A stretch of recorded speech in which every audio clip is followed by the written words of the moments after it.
Well, thank you very much, everybody. It's a real honor to welcome all of you to the White House, the famous Oval Office, and we award the first ever Medals of Sacrifice to 3 heroic law enforcement officers from Palm Beach County, Florida.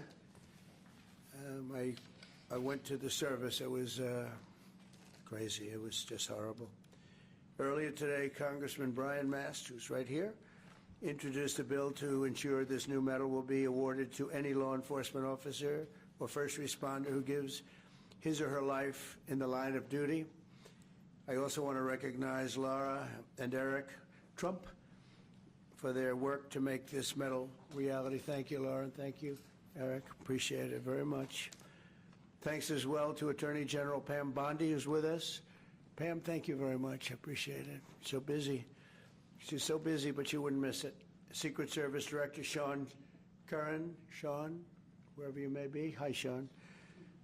Congressman Byron Donalds, State Representative Meg Weinberger, and Dan Newland. Thank you. Thank you, Dan. Thank you, everybody. Thank you, Byron. Thank you, everyone. Really great that you're here. I also want to express our gratitude to Major Paul Vercoda. Where is Paul? Paul. Thank you, Paul.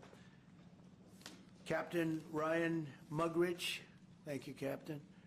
Lieutenant Shandon Hood. Thank you, Shandon. Sergeant Scott Yoder. Sir. Thank you very much, Sergeant. Deputy Sheriff Christopher Farron. Thank you very much, Christopher. And Deputy Sheriff Chris Cameron. Thank you very much. Thank you. And all of the Palm Beach Sheriff's Office. We have many people here representing that incredible office. I know it very well. Very special thanks as well to Alexander Arnault, who's a tremendous person with his father, who they own Tiffany, and they really devoted a tremendous time and effort to helping us design this beautiful medal. And thank you very much, Alexander. I appreciate that you came all the way from France, and the incredible team at Tiffany and Company. And Tiffany is doing great. He's a fantastic leader. You know all about the fantastic, the great Arnault family. And the fact that you came for this is very, very meaningful, actually. It's really incredible.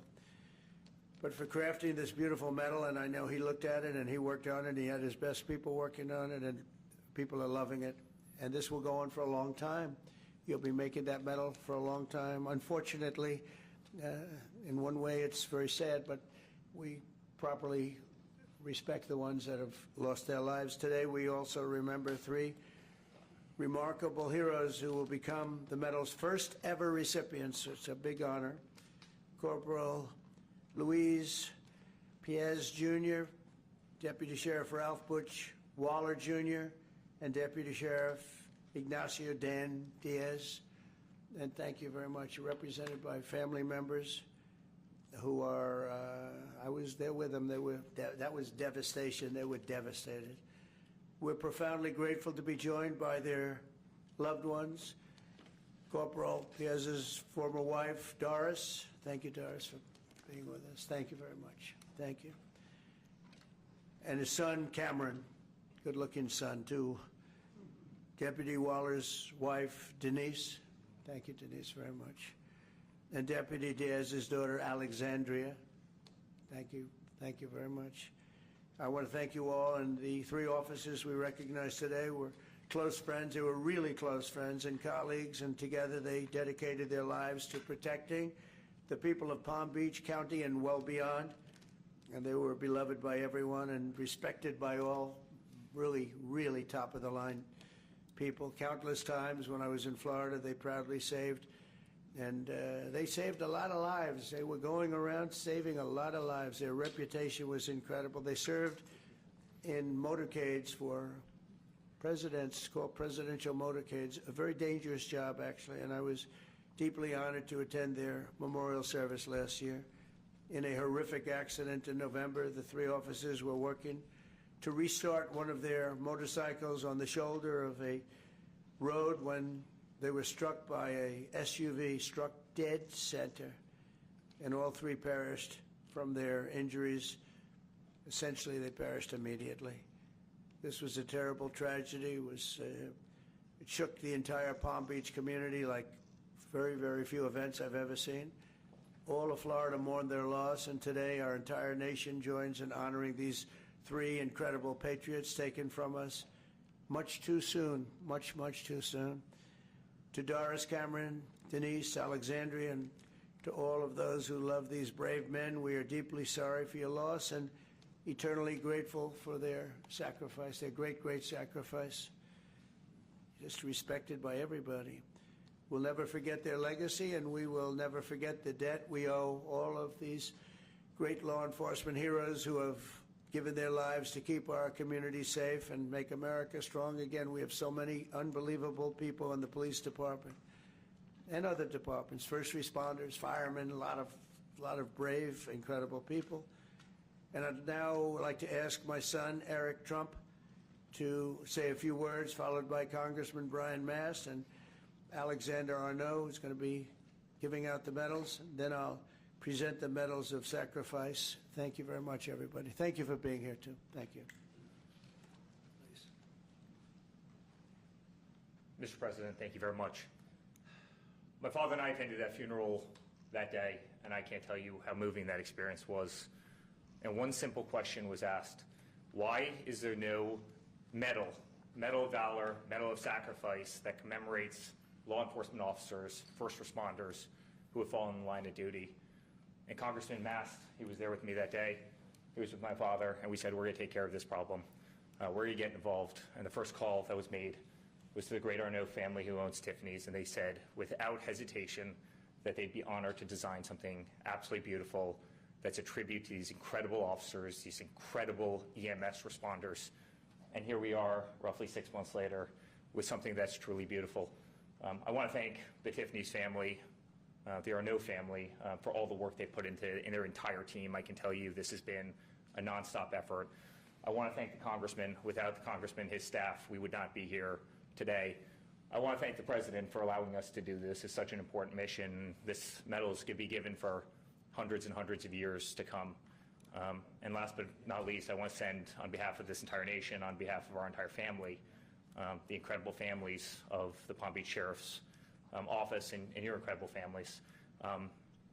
They made the ultimate sacrifice, and know that we all appreciate their dedication. Many of us knew them, have met them, and we love them very much, and I'm sure they're missed. But today, hopefully, this is a great tribute to them, and I know, because of our wonderful President, that this medal will be given out for many years to come. Thank you very much.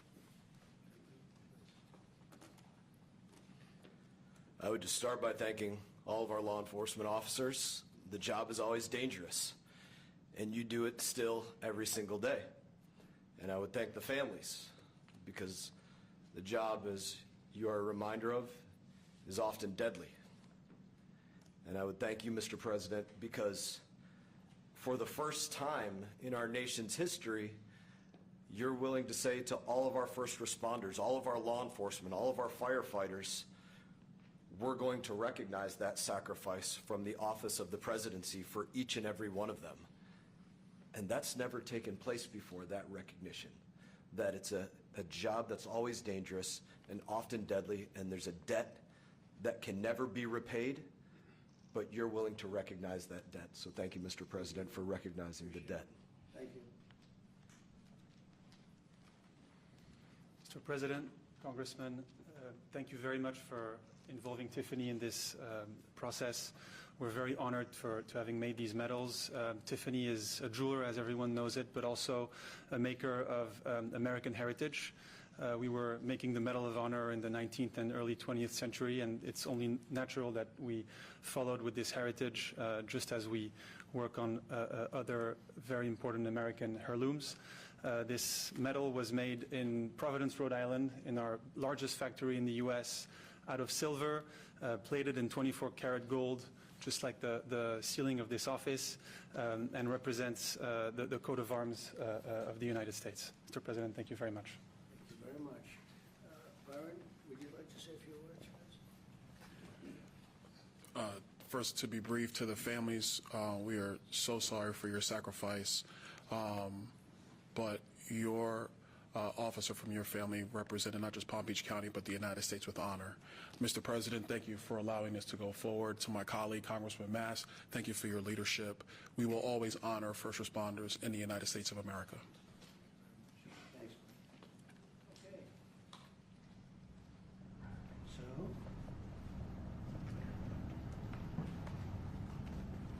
you want to help us out with this? You're the one that made it. That's beautiful. That's beautiful.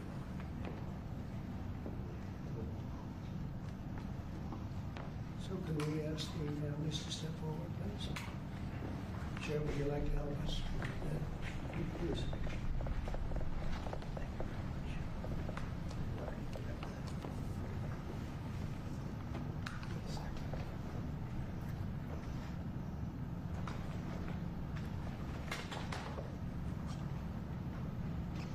Where's the families? Thank you, sir. Appreciate it.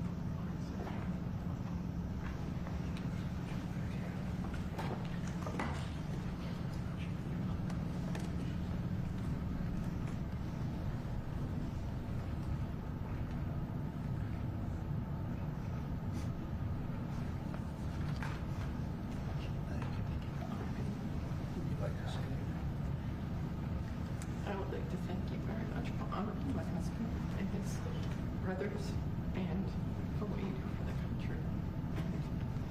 Making this so very special for them and for all the people to come. It's a club you never want to be in, but you honor them and it just means the world. Thank you. Thank you for everything. Thank you. Appreciate it. Thank you. Can I just say something about you, Barbara? Do you want me to go over there or here? To the- I viewed my dad as Superman, someone my whole life you look up to. He's an amazing guy, and it's horrible that this happened to all three families. But I'm glad that something was done about it, and we got represented, and everyone in the future will be. So, thank you. Thank you very much. Be very proud of you. Thank you.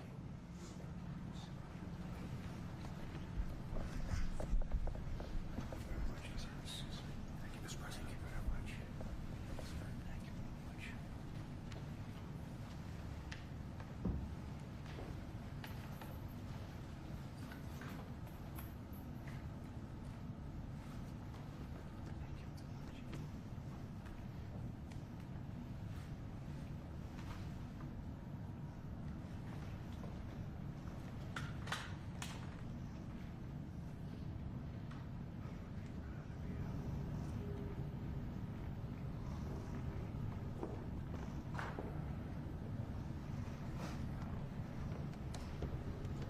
Would you like to say anything to us on behalf of the force? Would you like to say something? It's a very tough thing to do. Would you like to say something? Mr. President, on behalf of Sheriff Rick Bradshaw and every member of the Palm Beach County Sheriff's Office, we can't thank you enough for taking the lead on this and recognizing the extreme sacrifice of our three brothers. Words really can't express how thankful we are. Thank you very much. And we have a fourth, and we're going to give this to you. Hopefully, it's maybe never going to be given out. So we'll give it to Sheriff Bradshaw, who's an incredible sheriff. And you've done an amazing job, and we'll have it should something happen. And that's right here, okay? So, Yes, sir. Thank you. and I hope it never has to be given out, frankly. Thank you very much. Thank you, Mr. President. Thank you very much. thank you. Do you have any questions for what you just saw? That's so important. I mean, people have talked about it for years. I want to thank Brian Mast for what he's done, Congressman. He's been unbelievable. He's a great representative. And he worked hard. He wanted to do it right, and we wanted to go somehow. We could get him done pretty easily in one way, but we wouldn't get him done by Tiffany. And the fact that the Arnault family stepped up was absolutely incredible. It means more when you get a name like that. I think it means something extra.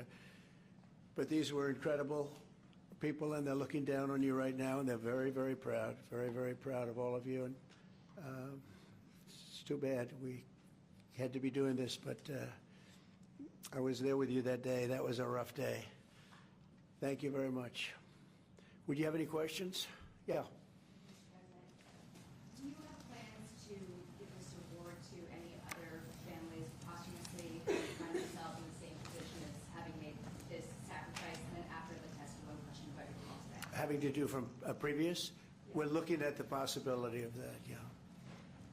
You had a lot of people die in the line of duty when you think of it. And we figured it was time to start. We haven't had the situation arise. This was a terrible situation. We haven't had it arise yet, but we're looking at going back a little bit and see what we can do about that, yes, strongly. Yeah, go ahead. On your call with President Putin today, Yeah. You'd mentioned that the Pope would like to take a role potentially in mediating these talks. Does that mean that the U.S. is taking a step back from... No. I think it would be great to have it at the Vatican. Maybe it would have some extra significance. And I saw that it was discussed yesterday, so I thought, and people told me that they'd be honored to do it. I would imagine they would be. So, no, I think it would be maybe helpful. There's tremendous bitterness, anger, and I think maybe that could help some of that anger. So having it at the Vatican would be, in Rome, would be I think it would be a great idea. Thank you. Mr. President, Yeah. as you know, Go ahead. Mr. President, as you know, 2.5 months ago, Ukraine President Zelensky agreed to that 30-day ceasefire that's been on the table all of that time. What was the extent of your conversation with President Putin today about having him agree to that same 30-day ceasefire proposal that you, Mr. President, put on the table? Well, what we've done, and very strongly, is we said, let's get this thing going. You know, I had many of the leaders of European nations on the line with me right after the call, and we have to get that thing solved. 5,000 young people every single week on average. And I've seen satellite pictures. You don't want to see these pictures. We'll have to see what happens. This was not my war. This is not a war that would have happened if I were president. This is not my war. I'm just here to try and help. We've spent hundreds of billions of dollars on this war, and yet that's not, frankly, we made much more than that just in 4 days in the Middle East. It's a lot of money, but we do much. This is about thousands of people dying every single week. 5,000, 6,000 people dying every single week.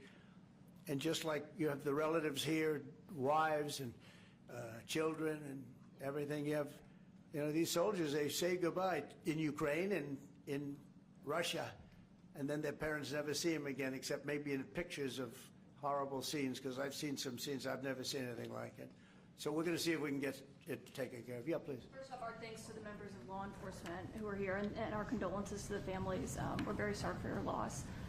Mr. President, on Ukraine and on your call today that you had with President Putin, you said last week that you thought nothing was going to happen, no advances would be made until you and Putin got together. Do you still feel that way? I think something's going to happen. It's a very big egos involved, I tell you. Big egos involved. But I think something's going to happen. And if it doesn't, I'd just back away, and they're going to have to keep going. Again, this was a European situation. It should have remained a European situation.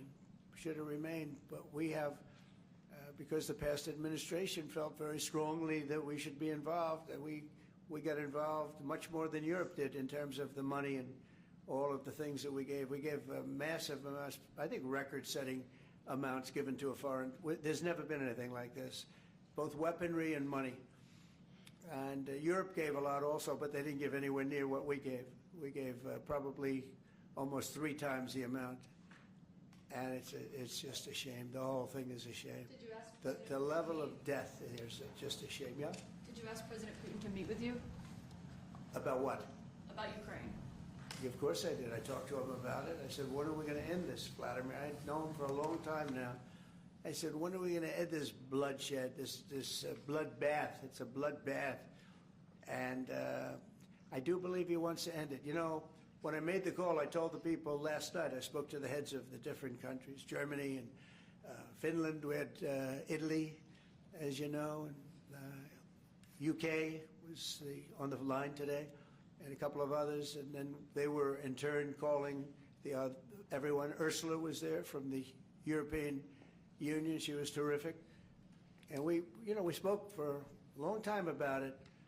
And they got a problem. It's a big, big problem. It's a terrible war. It's a very hard to extradite themselves away from what's taken place over there. The amount of anger, the amount of hate, and the amount of death. It's very hard, very tough situation. But I said to him, we got to get going. And I did say also, if I thought that you couldn't do it, I'd step away, because what are you going to do? We don't have boots on the ground. We wouldn't have boots on the ground. But we do have a big stake, and the financial amount that was put up is just crazy. It's crazy. This isn't for us. This is for somebody else. The amount of money that we put up is record-setting. There's never been anything like this, and that includes weapons. Never been anything like this. Yeah, please. Mr. President, on the medal, how far back do you intend to look to consider for the recipients? And then on your call today, if Putin ultimately proves to be the obstacle to peace, is further arming Ukraine on the table at that point? Well, we'll look. I mean, we're going to look. I hope that, I like to think positively, frankly. I just can't believe that they allow this to continue. This would have never happened if I were president, and most people admit that. It would have, and it didn't happen for 4 years. And October 7th would have never happened either. That's the attack on Israel. That would have never happened. So sad, a lot of things wouldn't have happened, but so sad to see it. No, I think that there's a good chance we can get this done. I believe Putin wants to do it. Now, if I thought Putin didn't want, I mean, that's what I do. My whole life is like deals, one big deal. And if I thought that President Putin did not want to get this over with, I wouldn't even be talking about it, because I'd just pull out. What did you hear that gave you confidence that he does want peace versus buying time? I think he's had enough. I think he's had enough. This has been a long time. This has been going on for more than 3 years. When you think, right? It's been going on for a long time. Yeah, please. Oh, thank you, Mr. President. When you implored him to stop previously, Vladimir stopped on social media, and he didn't. He just continued. I'm curious, did you bring that up with him in your phone call today? You have to talk about. Sorry. You previously on Truth Social implored President Putin to stop. You wrote Vladimir stop, and he didn't stop. Quite the contrary. I'm curious, did you bring that up on your call with him today? No, I didn't bring that up. But I did say, it's time, you got to stop this thing. And I believe he wants to stop. Look, I would be, I think, very able to tell whether or not he wanted to or what. I thought there was a very good chance, like a 50-50 chance, that he would say, I want to take the whole thing. I didn't know what he was going to say. And then they have a different kind of a problem. But I believe he wants to stop. Sure.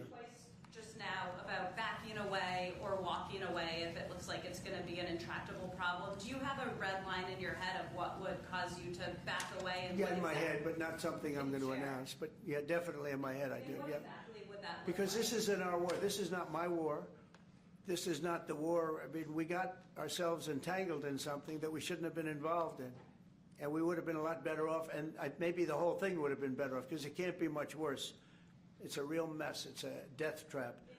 So I think that, yeah, I would say I do have a certain line, but I don't want to say what that line is, because I think it makes the negotiation even more difficult than it is. Yes, please. Mr. President, thank you all for your sacrifice. I'm so sorry for your loss and everybody. You mentioned the bloodbath you want to see end in Ukraine. You mentioned that you believe Putin wants peace, but he just attacked Ukraine yesterday. So what makes you think that he wants peace? Well, he's in a war, you know. I mean, nobody said don't. They're fighting, they're attacking each other, and people are dying all the time. He's in a war. He's fighting a war. Nobody said he was going to stop. I think, is it terrible? Yeah, it's terrible. I think it's terrible. Can you wait on President Biden? President Biden was diagnosed with cancer before, and then I'm asking about reconciliation. Why haven't you increased the sanctions on Russia yet? Well, because I think there's a chance of getting something done. And if you do that, you can also make it much worse. But there could be a time when that's going to happen. Yep. Mr. President, Who was going to say? with the ratings downgrade from... Do you want to respond to President Biden being diagnosed with cancer? Are you going to call your predecessor? I think it's very sad, actually. I'm surprised that it wasn't, you know, the public wasn't notified a long time ago, because to get to stage 9, that's a long time. I just had my physical. You saw that. You saw the results of that particular test. I think that test is standard to pretty much anybody getting a physical, good physical. We had the doctors at the White House and over at Walter Reed, which is a fantastic hospital. I did a very complete physical, including cognitive tests. I'm proud to announce I aced it. I got them all right. You proud of me? Yes. Your husband would be proud of me for getting them all right. It's a little risk. If I didn't get them all right, these people would be after me. It would be not a good situation. But I think, frankly, anybody running for president should take a cognitive test. They say it's unconstitutional, but I would say in that particular case, having a cognitive test wouldn't be so bad. But when you take tests, medical, as a male, that test is very standard. I don't know if it's given to everybody, but it's given just about. And it takes a long time to get to that situation. Now, I think, to get to a stage 9, I think that if you take a look, it's the same doctor that said that Joe was cognitively fine. There was nothing wrong with him. Well, he said, if it's the same doctor, he said there was nothing wrong there, and that's being proven to be a sad situation. And the AutoPen is becoming a very big deal. The AutoPen is becoming a big deal because it seems like that maybe was the president who ever operated the AutoPen. But when they say that that was not good, they also, you have to look and you have to say that the test was not so good either. In other words, there are things going on that the public wasn't informed, and I think somebody's going to have to speak to his doctor, if it's the same, or even if it's 2 separate doctors. Why wasn't the cognitive ability, why wasn't that discussed?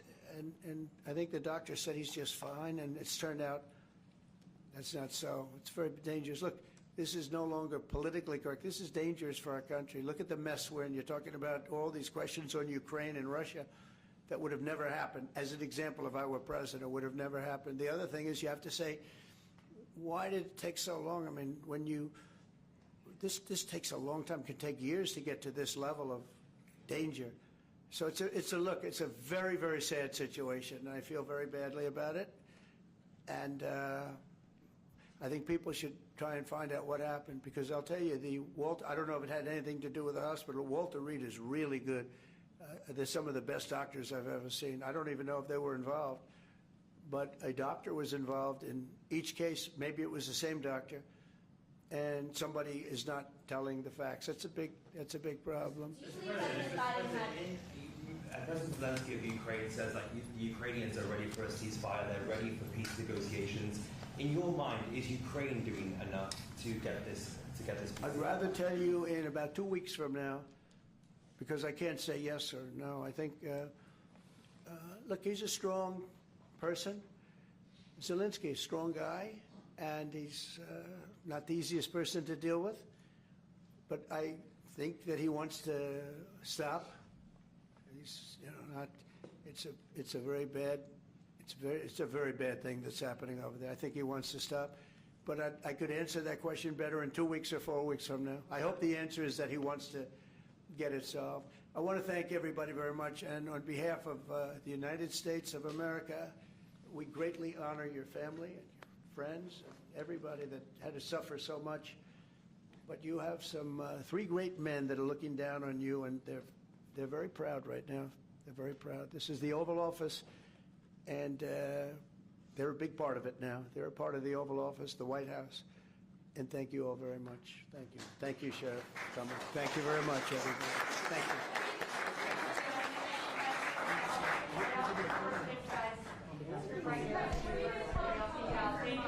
Thank you all.